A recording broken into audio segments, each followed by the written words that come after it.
బాగా చదువుకో.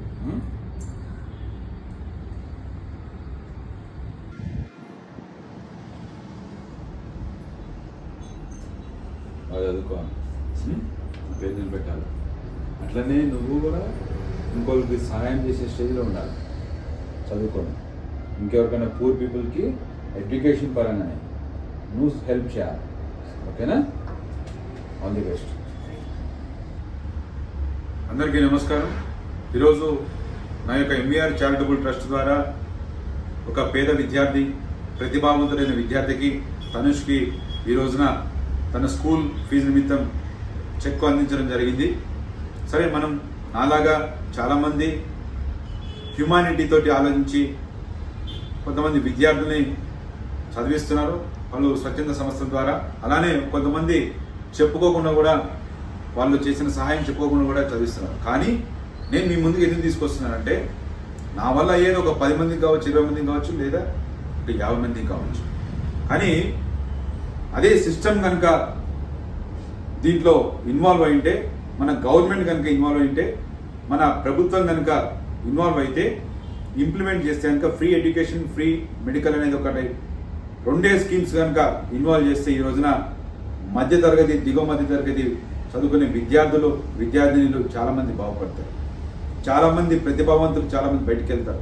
చాలామంది వాళ్ళ యొక్క ప్రతిభ బయటపడుతుంది. అలా ఫీజులు కట్టలేక ఎంతోమంది సగం చదివి రకరకాల చిన్న చిన్న వీధి వ్యాపారులకి లేదా చిన్న చిన్న జాబ్స్కి వాళ్ళు పర్మనెంట్ అవుతున్నారు.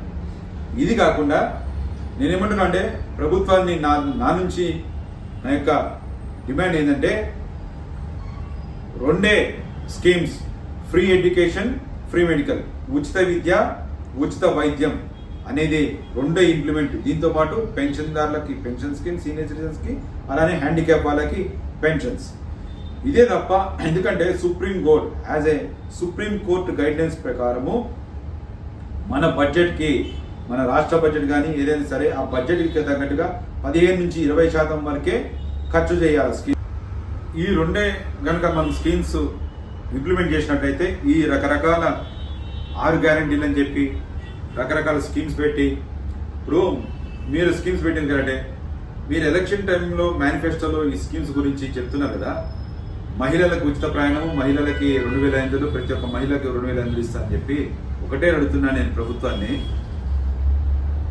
మీరు ఇంప్లిమెంట్ చేసేటప్పుడు వచ్చే వరకు, ఆచరణలోకి వచ్చే వరకు దాని కింద ట్యాగ్ లైన్స్ వస్తాయి.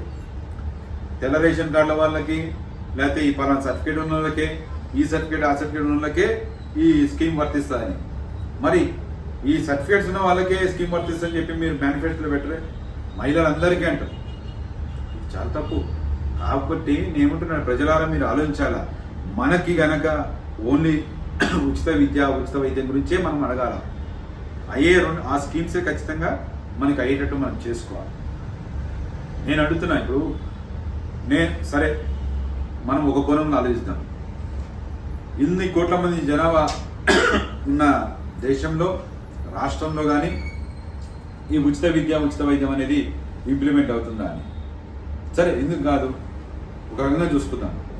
స్కీమ్స్కి ఎన్ని కోట్ల రూపాయలు, ఎన్ని వేల కోట్ల రూపాయలు వేచిస్తున్నారు.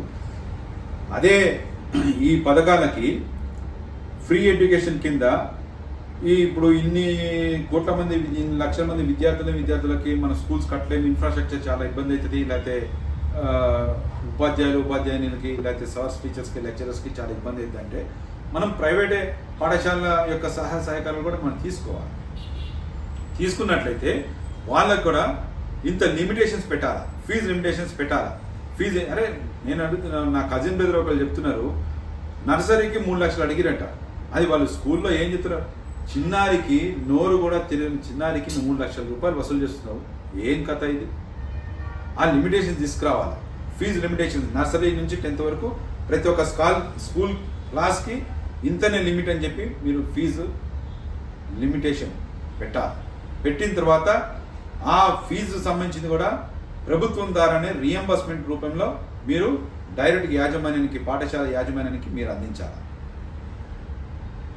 ఆ విధంగా చేయాలి.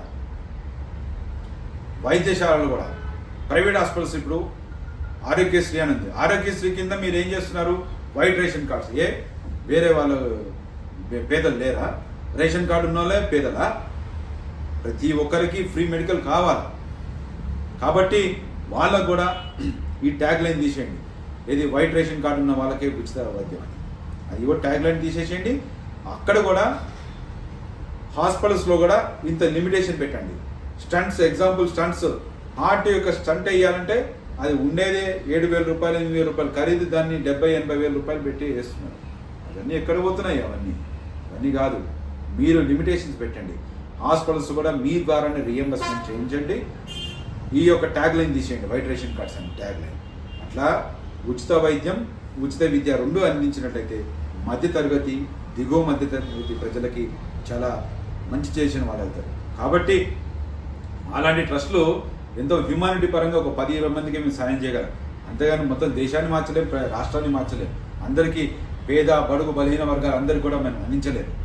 కాబట్టి ఖచ్చితంగా ఉచిత విద్య, ఉచిత వైద్యం అవి రెండు ఇంప్లిమెంట్ చేయాలని చెప్పి ఈ వీడియో ద్వారా నేను ప్రభుత్వాన్ని కోరుతున్నాను. జై హింద్, జై తెలంగాణ, భారత్ మాతాకి జై.